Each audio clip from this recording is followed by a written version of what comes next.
Railway या फिर SSC का कोई भी एग्जाम अगर आप लोगों ने दिए हो तो फिर ये वाला क्वेश्चन आप लोगों ने जरूर देखे होंगे।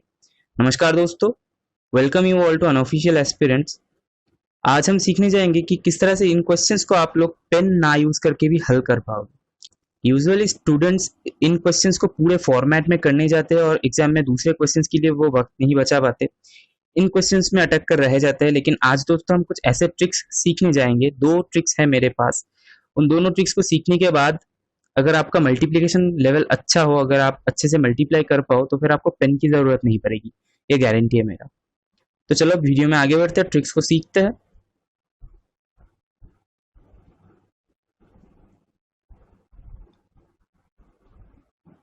दोस्तों यहाँ पर आपका क्वेश्चन दिया हुआ है a is to b is equal to 5:14 and b is to c is equal to 7:3, और आपसे पूछा है a is to b is to c का वैल्यू फाइंड करो। ठीक है, तो दोस्तों इसके लिए हम लोग एक ट्रिक यूज करेंगे। इस ट्रिक को मैं जिगजैग ट्रिक बोलता हूँ।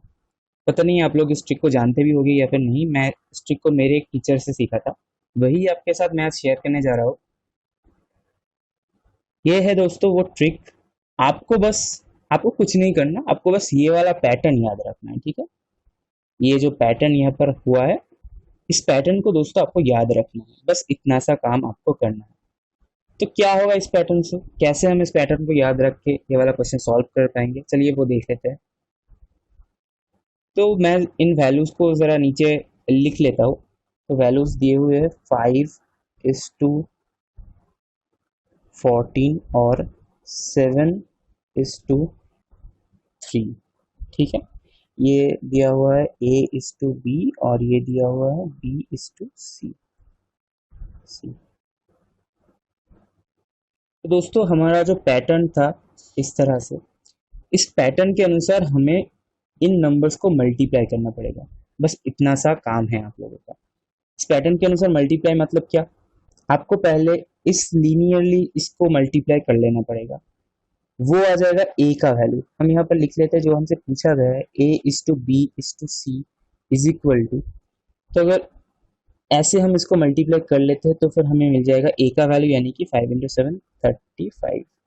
ठीक है, इस टू फिर हम इस वाले लाइन को देखेंगे और इस तरह से हम एक लीनियरली इसको मल्टीप्लाई करेंगे, यानी कि 7 × 14 इज इक्वल टू 98।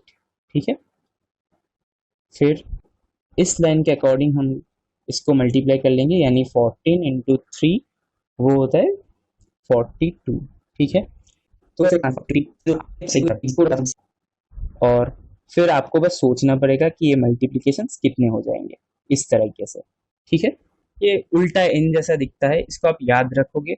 इसको याद रखने के बाद आप इन रेशियो के ऊपर इस ट्रिक को अप्लाई कर दोगे। बस इतना सा आपको एग्जाम में करना है और ये आंसर आपके पास आ जाएगा बहुत आसानी से और बहुत कम वक्त में। और मैं जो पहले कह रहा था कि अगर आपका मल्टीप्लिकेशन अच्छा हो, यानी कि आप इनको बहुत आसानी से मल्टीप्लाई कर पाओ एग्जाम में, तो फिर आपको ये चीजें ऐसे लिखने की कोई जरूरत नहीं पड़ेगी। आप बस क्वेश्चन देखोगे और आंसर में आप टिक करके चले आ सकते हो। चलिए दोस्तों आगे देखते हैं। मैंने इस ट्रिक के ऊपर बेस करके ये वाला क्वेश्चन रेडी किया है। इस क्वेश्चन का आंसर आपको कमेंट में देना है। चलिए आगे बढ़ते हैं, दूसरा ट्रिक हम सीखते हैं दूसरे मैथ के लिए। तो कभी कभी आपको मिल जाएगा ऐसे कुछ क्वेश्चंस जिसमें 3 रेशियोज आपको दिए होंगे। मतलब यहाँ पर जैसे दिया हुआ है a:b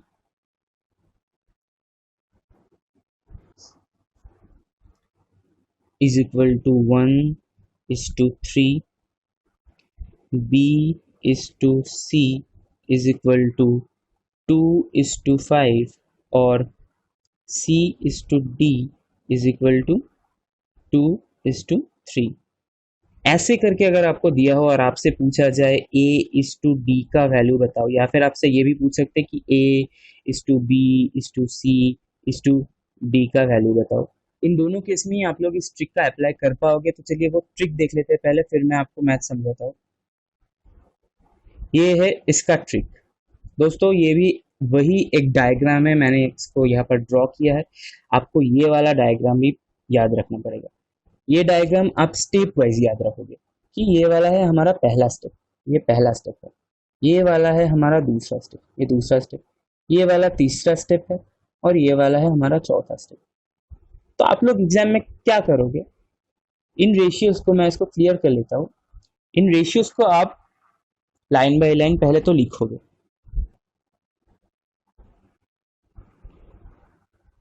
1:3, 2:5 और 2:3, ठीक है।